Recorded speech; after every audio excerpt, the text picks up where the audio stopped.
Hello, Daniel Barunda with American and Unscripted. Normally our show deals with topics that are dividing our nation and discussing solutions. But today, something else has taken center stage. The coronavirus has not only overwhelmed our hospitals, but it's also crippled our economy, with unemployment filings rising to historic levels. This pandemic, which has now infected more than 1 million people and killed close to 100,000 people across the globe, has certainly gripped our world in panic and fear. Frenzied, fearful crowds are hoarding supplies and clearing off shelves. Common goods like bottled water, eggs, bread, and toilet paper have become so scarce that many have resorted to bartering or selling these items online at outrageous prices. As a prevention measure, many non-essential businesses have been forced to close. Restaurants, movie theaters, bars, which has forced many employers to have to lay off employees, which is only adding to the economic collapse and the growing anxiety. With the government's order to remain at home and non-essential businesses being forced to close, our industrial parks, once vibrant hubs of activity and commerce, have now become ghost towns. While medical experts are hard at work on a vaccine, many people are scrambling in fear, trying to get as much information as they can on what they can do to prevent contracting the disease. So here are some practical steps you can take to protect not only yourself, but others. Scientists have concluded that the coronavirus mainly spreads when somebody who is infected either coughs or sneezes and releases tiny respiratory droplets into the air. Now what's interesting is that these droplets can remain in the air in certain conditions for up to 2 to 3 hours.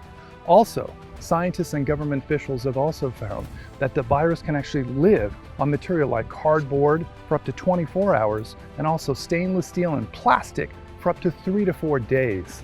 So never touch anything that's a common surface with a bare hand. Always use a glove, whether it be a gas pump handle or even a touch screen. Remember, the virus is often transmitted from your hands to your face. So another thing, make sure that you're washing your hands at least for 20 seconds on a constant basis. Make it a daily ritual. And remember, studies have also shown that we touch our face 16 times an hour. So do yourself a favor, stop touching your face.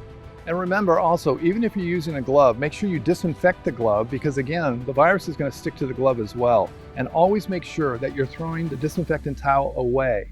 You're not reusing it. Well, I'm sure most of you have heard the term social distancing, and we should remain a healthy distance away from others.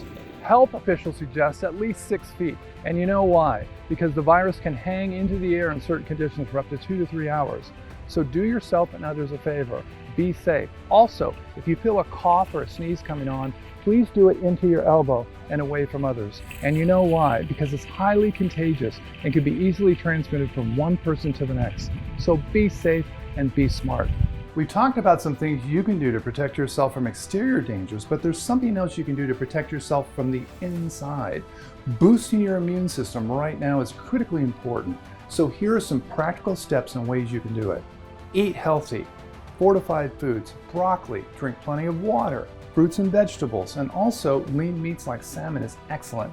Also, in terms of exercise, whether you walk, run, hike, whatever it is that you do, please continue to do it. And also make sure you're getting plenty of sleep. That's also important as well. And sorry, you gotta avoid the sugar. Sugar actually reduces your body's immune system and its ability to fight off bacteria and viruses. So sorry, you gotta dump the sugar.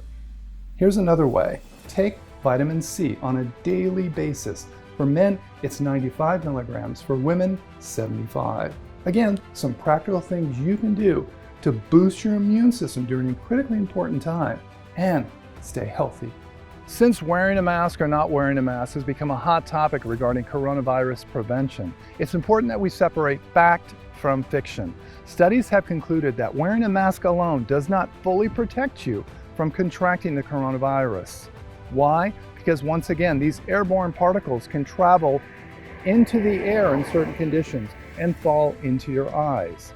But a mask is still likely to decrease virus exposure and infection. The N95 mask is perhaps the best one available and is worn by medical personnel who are dealing directly with infected patients and catches up to 95% of the particles that are airborne when an infected patient either coughs or sneezes.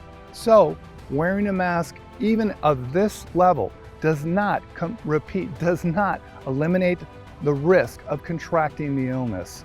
Again, the first line of defense still stands. Social distancing, washing your hands, disinfecting surfaces, and avoid touching your face are still prevention measures that need to be followed. So, if you can get a good mask, great. If you can't, don't panic. Just make sure whether you're wearing a mask or you're not wearing a mask, you're following all the prevention measures that we've discussed here. Well, I hope this information has been helpful for you. And remember, even if you're younger or otherwise healthy, these rules still apply to you. You can actually get infected as well. And remember, this disease is transmitted from one person to the next. So please obey all the rules and restrictions that are put in place. They're for your good as well as the good of others. Now, some of you out there might be thinking, look, I've heard this before, but I just need some hope. I just lost my job. I don't know how I'm going to feed my family. Or perhaps you're elderly and a senior and a shut-in, and you have no help or no hope.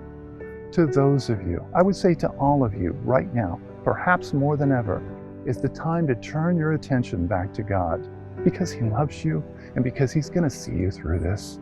There's a verse in Scripture that I think will be of comfort to you. It's in chapter 29 of the book of Jeremiah.